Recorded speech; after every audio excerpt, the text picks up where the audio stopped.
আজকে নিয়ে এসেছি ফ্রিজের ব্লগ। ফ্রিজের আজকে একটা ডিপ ফ্রিজের আর কি ব্লগ হতে যাচ্ছে। সো এটা নিয়ে এসেছে আমার আব্বু।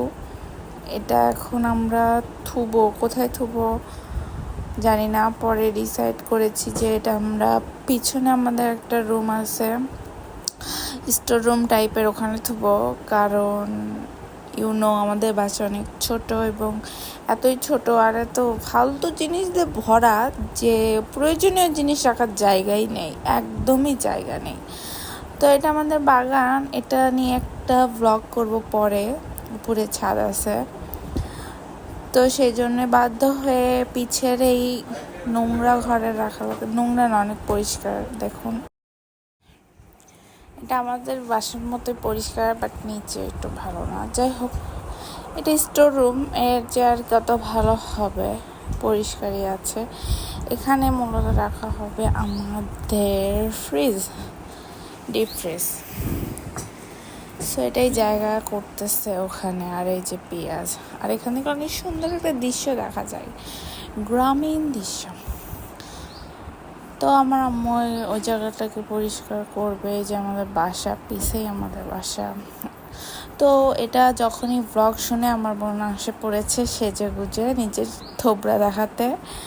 হ্যাঁ, আমি বুঝলাম না ওর সাজার কি দরকার ছিল, আমি তো তুলবো ফ্রিজ, কিন্তু ও নিজের থোবরাটা সাজিয়ে এসেছে।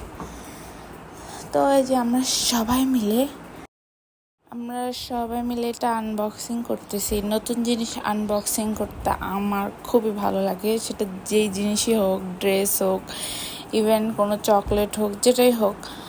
তো আমরা সবাই এক্সাইটেড, কারণ আমরা কেউই যাইনি, আব্বু নিয়ে আসছে নিজে পছন্দ করে কালারটা দেখার জন্য। তো ভিতরে খোলার পরে দেখি অনেক সুন্দর একটা কালার, হোয়াইট টাইপের আর কি, হোয়াইটও না, ক্রিম কালার, বেজ কালার, যেটাই হোক, অনেকই প্রিটি, সোভার কালার। আমার খুবই পছন্দ হয়েছে, আমার কাছে খুবই ভালো লাগতেছে কালারটা। তো এটা এখন আমরা রাখবো, এখন ওপেন করব না, কারণ এটা আর কি যেহেতু আনা হয়েছে, এটা কিছুক্ষণ রেস্টে রাখা লাগবে। তারপরে এটা আমরা কানেকশন করব।